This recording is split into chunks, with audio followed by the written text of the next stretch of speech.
നമസ്കാരം, കൊട്ടാരക്കര മീഡിയയിലേക്ക് സ്വാഗതം. കുറച്ച് ദിവസങ്ങൾക്ക് മുമ്പാണ് തിരുവനന്തപുരം പോത്തൻകോട് റോഡരികിലെ പായസക്കട വാഹനം കൊണ്ട് ഇടിച്ചു തകർത്ത വാർത്ത പുറത്തുവന്നത്. കാര്യവട്ടം സ്വദേശിനിയായ റസീനയുടെ പായസക്കടയാണ് ഇടിച്ചു തകർത്തത്. സംഭവത്തിന് പിന്നാലെ യുവതി പ്രതിയായ രാഹുൽ നെല്ലിമൂട് എന്ന ആൾക്കായി ശക്തമായ പ്രതിഷേധവുമായി രംഗത്ത് വന്നിരുന്നു. ആദ്യഘട്ടത്തിൽ പ്രതിയെ പിടികൂടാൻ വലിയ ആർജവമില്ലാതിരുന്ന പോലീസ് ഉദ്യോഗസ്ഥർക്കെതിരെയും യുവതി പ്രതിഷേധിച്ചിരുന്നു. ഒടുവിൽ മുഖ്യമന്ത്രിക്ക് വരെ യുവതി പരാതി നൽകിയിരുന്നു.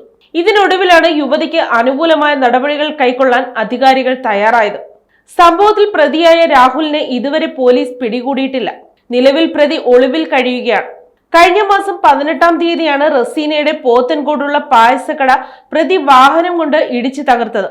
പായസം പാഴ്സലായി ആവശ്യപ്പെട്ട പ്രതിയോട് കുറച്ചു സമയം വെയിറ്റ് ചെയ്യാൻ ആവശ്യപ്പെട്ടതിന് പിന്നാലെയാണ് സംഭവങ്ങളൊക്കെ അരങ്ങേറിയത്. കടയിലുണ്ടായിരുന്ന ചെറുപ്പക്കാരനെ അസഭ്യം പറയുകയും പിന്നാലെ കടയിലേക്ക് എത്തിയ റസീനയെ അസഭ്യം പറയുകയും ചെയ്ത പ്രതി വാഹനം കൊണ്ട് കട ഇടിച്ചു തകർക്കുകയും ചെയ്തു. ഈ സമയം കടയിലുണ്ടായിരുന്ന ചെറുപ്പക്കാരൻ തലനാഴിരയ്ക്കായിരുന്നു രക്ഷപ്പെട്ടത്. ആദ്യം പോലീസിൽ പരാതി നൽകിയപ്പോൾ അധികൃതർ അനുകൂലമായ നടപടി കൈക്കൊണ്ടെങ്കിലും പിന്നീട് കേസ് മുന്നോട്ട് കൊണ്ടുപോകുന്നതിലും താല്പര്യം പ്രകടിപ്പിച്ചിരുന്നില്ല.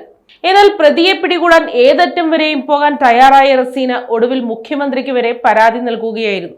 ഇതിന് പിന്നാലെയാണ് പ്രതിക്കെതിരെ ജാമ്യമില്ലാ വകുപ്പ് ഉൾപ്പെടെ കേസ് ചുമത്തിയത്. നിലവിൽ പ്രതിക്കായി പോലീസ് അന്വേഷണം നടത്തുകയാണ്. എന്നാൽ ഇയാൾ ഒളിവിൽ കഴിയുകയാണെന്നാണ് പോലീസ് നിലവിൽ നൽകുന്ന വിവരം.